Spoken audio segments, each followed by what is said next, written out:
വേപ്പില ഉപയോഗിച്ച് ഭഗവാനെ ഒഴിയുക.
ഇനി ഒഴിയുന്നതിനോടൊപ്പം ദേഹത്ത് പറ്റിപ്പിടിച്ചിരിക്കുന്ന മുത്തുകളും അടർത്തിയെടുക്കുക.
ഇപ്പോൾ വേദന മാറിയോ ദേവ?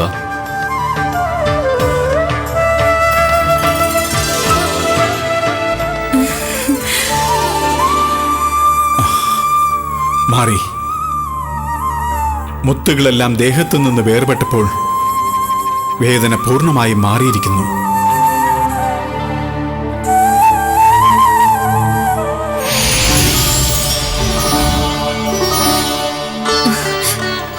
ദേവാ, അങ്ങയുടെ വ്യാധികളും ക്ലേശങ്ങളും ഒക്കെ മാറി അങ്ങയുടെ പൂർണ്ണരൂപം സിദ്ധിച്ചല്ലോ. നമുക്ക് സന്തോഷമായി. ദേവ, ഇനി വരമായി കിട്ടിയ മുത്തുകളുമായി എന്നെ ഭൂലോകത്തേക്ക് പോവാൻ അനുവദിക്കണം. അരുത് ദേവി. വരദായകനും സംഹാരമൂർത്തിയുമായ കൈലാസദേവന് പോലും മുത്തിന്റെ ശക്തിയും അതിൽ നിന്ന് ഉരുത്തിരിയുന്ന വേദനയും സഹിക്കാനായില്ല. അപ്പോൾ പിന്നെ മാനവരാശിയുടെ കാര്യം പറയാനുണ്ടോ? അത് ഭൂലോകത്തിലേക്ക് കൊണ്ടുപോകാൻ പാടില്ല. ഭൂമിയിലെത്തിയാൽ അത് മാനവരാശിക്ക് നാശമായി ഭവിച്ചിരിക്കും. ജഗന്നാഥനെ വേദന തീറ്റിച്ച് ആ മുത്തുകൾ നശിപ്പിക്കുകയാണ് വേണ്ടത്. അരുത്.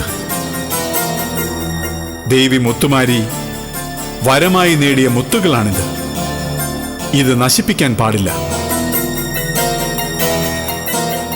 വൈകുണ്ഠനാഥ, നമ്മെ വേദനയിൽ നിന്ന് മോചിപ്പിച്ച അങ്ങ് തന്നെ മുത്തുകളുടെ കാര്യത്തിൽ തീരുമാനമെടുത്താലും.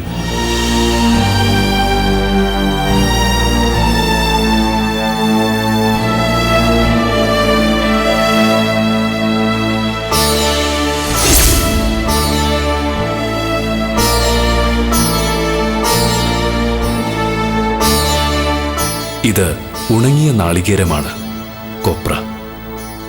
നന്ദികേശ.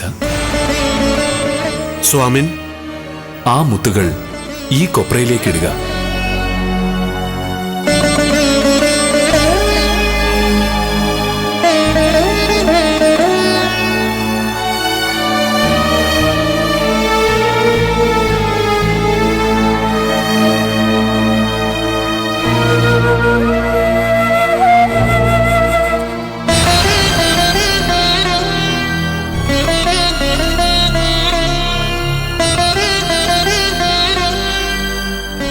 നന്ദി, ആ മുത്തുകൾ ദേവി മുത്തുമാരിക്ക് നൽകുക.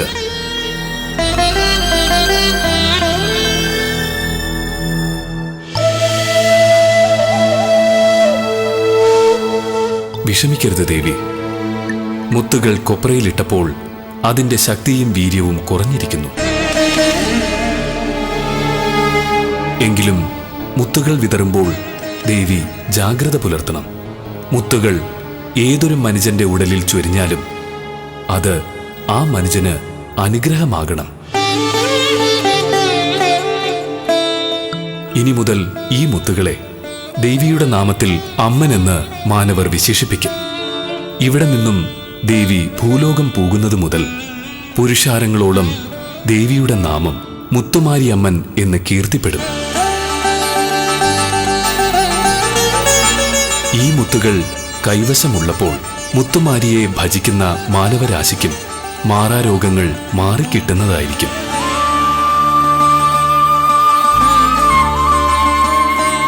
സർവമംഗളങ്ങളും ഭവിക്കട്ടെ.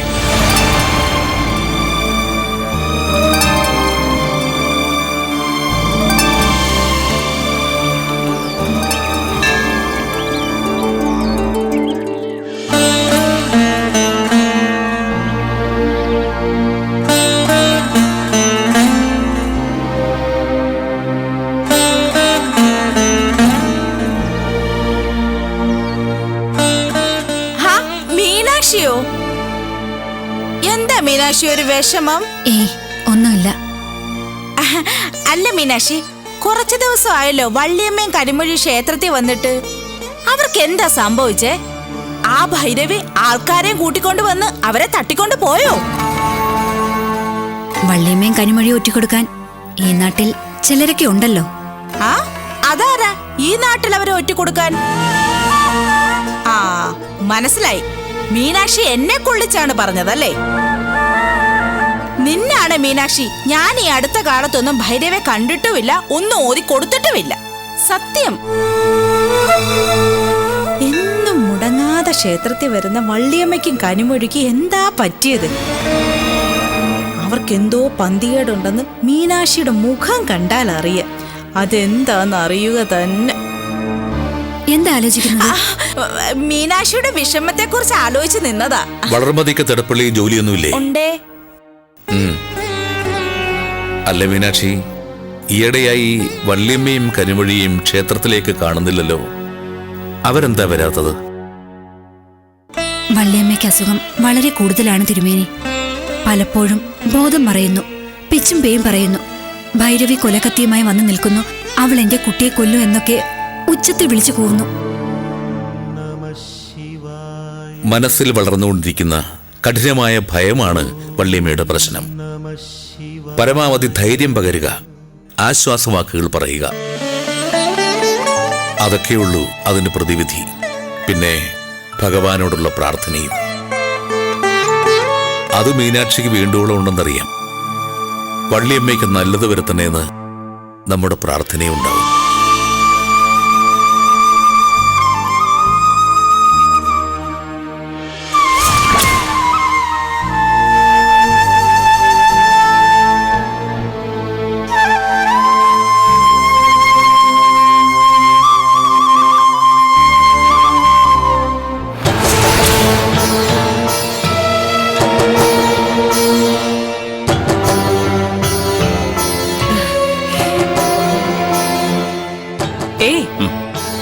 ഒരു സന്തോഷ വാർത്ത അറിഞ്ഞു. എന്താണ്? നിങ്ങളുടെ പെറ്റമ്മയുണ്ടല്ലോ, വള്ളിത്തള്ള എന്ന ജന്തു, തള്ള ഗുരുതരാവസ്ഥയിൽ കിടക്കാണെന്ന്.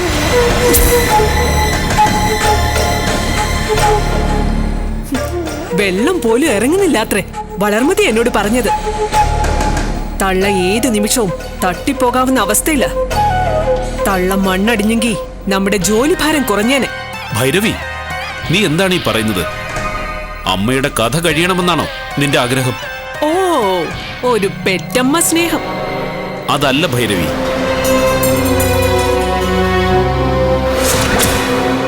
തള്ള ഗുരുതരാവസ്ഥയിലാണെങ്കിൽ നമ്മൾ ആഗ്രഹിക്കുന്ന വസ്തുവിന്റെ ആധാരം ഇപ്പോ മീനാക്ഷി എന്ന രാക്ഷസിയുടെ കയ്യിലായിരിക്കും.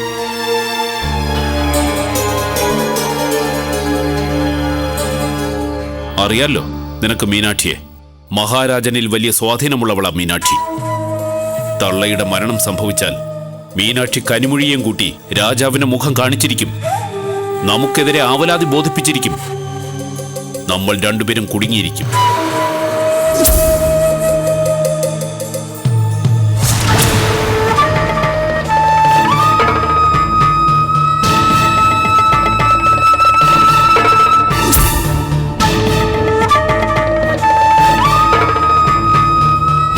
തള്ളയുടെ മരണം സംഭവിക്കുന്നതിന് മുമ്പായി എങ്ങനെയെങ്കിലും ആ ആധാരം കൈക്കലാക്കിയിരിക്കണം.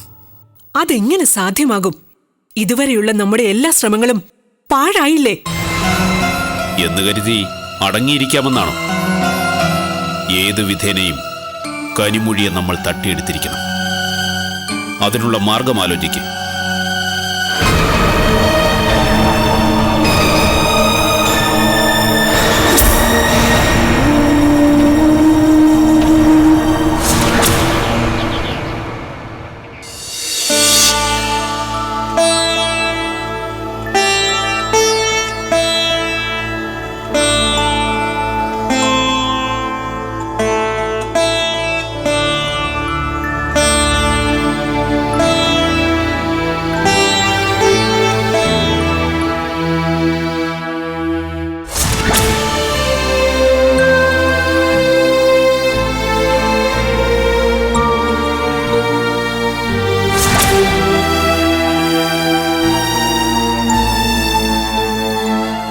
വൈദ്യരെ?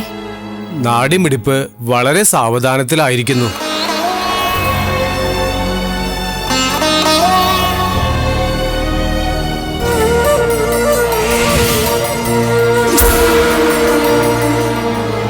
രോഗിയുടെ ശരീരം മരുന്നിനോട് പ്രതികരിക്കുന്നില്ല.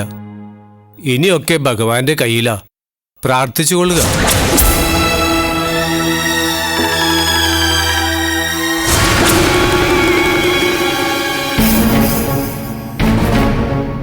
എന്നാ ഞാൻ ഇറങ്ങിക്കോട്ടെ.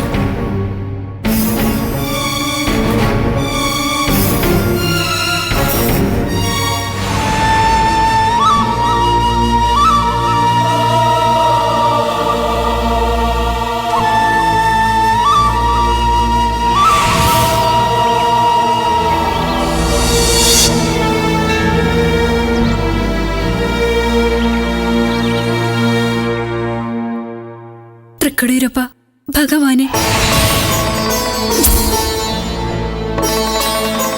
വള്ളിയമ്മ കിടക്ക വിട്ട് എഴുന്നേൽക്കാനുള്ള അനുഗ്രഹം ഉണ്ടാകണേ. വള്ളി മണാളപുരത്തു നിന്നും അഭയം തേടി അങ്ങയുടെ മുന്നിലെത്തിയിരിക്കുന്ന ആ സാധുവിന് കുറച്ചു കാലത്തെ ജീവിതം കൂടി കനിഞ്ഞു നൽകണമേ ഭഗവാനെ. വള്ളിയമ്മയുടെ അസുഖം എന്നിലേക്ക് പകർന്ന് വള്ളിയമ്മയെ എഴുന്നേൽപ്പിക്കണമേ ഭഗവാനെ.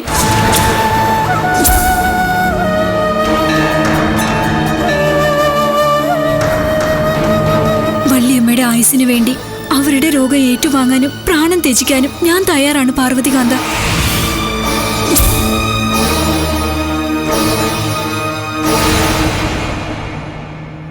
രക്ഷിക്കണമേ ഭഗവാനെ.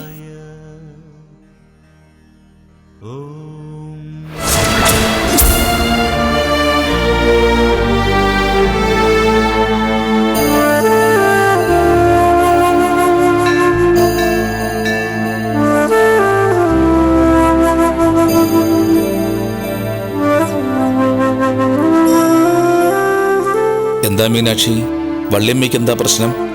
രോഗം വല്ലാതെ കലശലായി വള്ളിയമ്മ കിടപ്പിലാണ് തിരുമേനി. അമ്മയ്ക്ക് വാർദ്ധക്യമായില്ലേ? സമയം ശരിയല്ല എന്നാ തോന്നുന്നത്. കുറച്ച് ജ്യോതിഷമൊക്കെ വശമുണ്ട് എനിക്ക്. ഒരു കാര്യം ചെയ്, വള്ളിയമ്മയുടെ ജാതകമുണ്ടെങ്കിൽ അതൊന്ന് കൊണ്ടുവരൂ. നാം ഒന്ന് പരിശോധിച്ചു നോക്കട്ടെ. ശരി തിരുമേനി. തൽക്കാലം സമാധാനമായി പൊയ്ക്കൊള്ളൂ.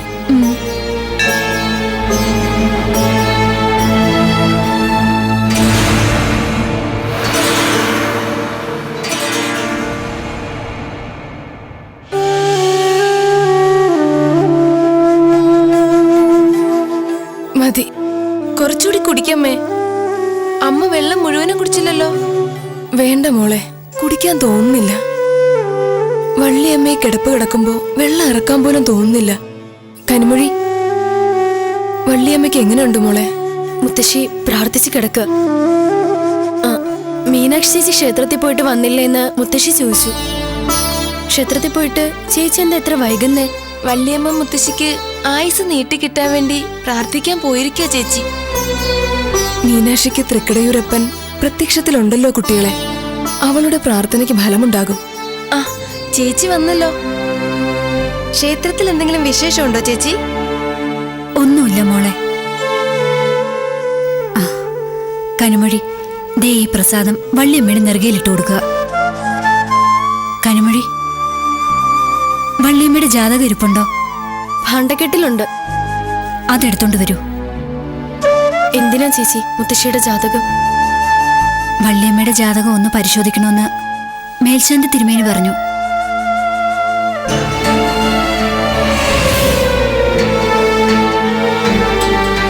മനസ്സിൽ എന്തൊക്കെയോ സന്ദേഹങ്ങൾ തോന്നുന്നു.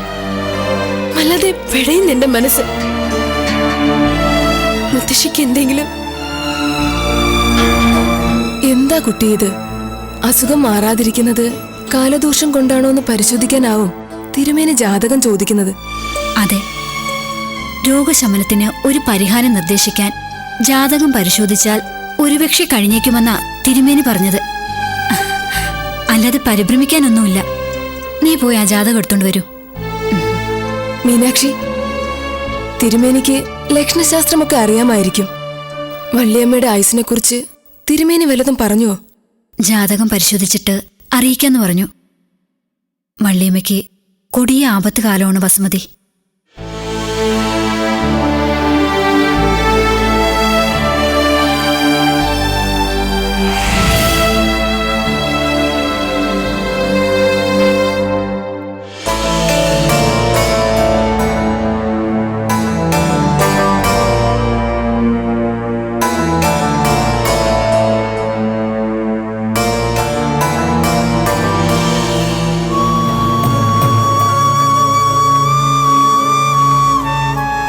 വള്ളിയമ്മയുടെ ജാതകം ഇതിനു മുമ്പ് എപ്പോഴെങ്കിലും കനിമൊഴി വായിച്ചു കേട്ടിട്ടുണ്ടോ? ഇല്ല ചേച്ചി. പക്ഷേ മുത്തശ്ശിക്ക് ഈ ജാതകം കാണാ പാടവാ.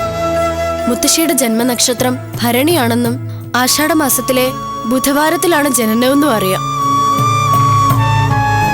ഭരണി നാളുകാർക്ക് ഇപ്പൊ നല്ല കാലമല്ലെന്ന് മേൽശാന്തി തിരുമേനി പറഞ്ഞു. ചേച്ചി, എന്നെ ഒന്നും ഒളിക്കരുത്. മുത്തശ്ശിയുടെ ആയുസിനെ കുറിച്ച് തിരുമേനി എന്തെങ്കിലും സൂചിപ്പിച്ചായിരുന്നോ? തിരുമേനി മുത്തശ്ശിയുടെ ജാതകം ആവശ്യപ്പെട്ടെന്ന് കേട്ടത് മുതല് എനിക്ക് വല്ലാത്ത ആശങ്കയായി ചേച്ചി. ആശങ്കപ്പെടേണ്ട കാര്യമൊന്നുമില്ല കുട്ടി. പെട്ടെന്ന് അസുഖം മൂർച്ഛിച്ച് കിടപ്പിലായാൽ മരുന്നുകളും പ്രാർത്ഥനയും കൊണ്ട് ഭേദമാവുമെങ്കിൽ പിന്നെ ഏറെ നാളത്തേക്ക് മരണത്തെ ഭയക്കണ്ടെന്ന തിരുമേനി പറഞ്ഞത്. അപ്പോ എന്റെ മുത്തശ്ശിയുടെ കാര്യവും അങ്ങനെ തന്നെയാണെന്നല്ലേ തിരുമേനി പറഞ്ഞതിന്റെ അർത്ഥം? അതെ, അത് തന്നെയാണെന്ന് നമുക്ക് വിശ്വസിക്കാം, പ്രാർത്ഥിക്കാം. അമ്മയുടെ ചൂട് അനുഭവിച്ച ഓർമ്മ എനിക്കില്ല. ലാളൻ അനുഭവിച്ചത് ഓർക്കുന്നില്ല. ഓർമ്മ വെച്ച കാലം മുതൽ മുത്തശ്ശിയുടെ ചൂട്, ലാളന, സാന്ത്വനങ്ങൾ, ഉപദേശങ്ങൾ, സാരോപദേശ കഥകൾ ഇതൊക്കെ കണ്ടും കേട്ടും അനുഭവിച്ചുവാ ഞാൻ വളർന്നത്. മുത്തശ്ശി ഇല്ലാത്തൊരു ലോകത്തെക്കുറിച്ച് സങ്കല്പിക്കാൻ പോലും എനിക്ക് കഴിയില്ല ചേച്ചി.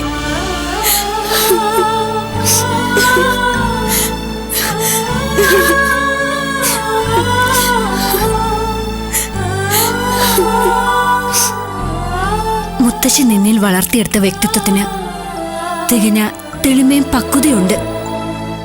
അതുകൊണ്ടാ ചേച്ചി പറയുന്നത്. എന്നായാലും യാഥാർത്ഥ്യത്തോട് പൊരുത്തപ്പെടാൻ എന്റെ കുട്ടിക്ക് കഴിയണം. നിനക്ക് നിന്റെ മുത്തശ്ശിയോടുള്ളതിനേക്കാൾ അഭേദ്യമായ ബന്ധം എനിക്കെന്റെ പെറ്റമ്മയുമായിട്ടുണ്ടായിരുന്നു. പെറ്റമ്മയില്ലാത്ത ഒരു ജീവിതവുമായി പൊരുത്തപ്പെടാൻ എനിക്ക് കഴിയുന്നില്ലേ? മാത്രമല്ല, സ്നേഹിച്ചൊപ്പം നിൽക്കാൻ ഒരു ഭർത്താവില്ലാത്ത ജീവിതവുമായി ഈ ചേച്ചി സമരസപ്പെട്ടു പോകുന്നില്ലേ? താരാട്ട് പാടാനും ഓമനിക്കാനും ഒരു കുഞ്ഞില്ലാത്ത ജീവിതവുമായി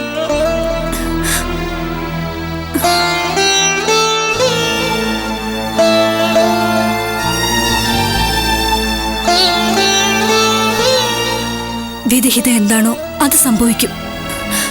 നീ സമാധാനിക്ക്.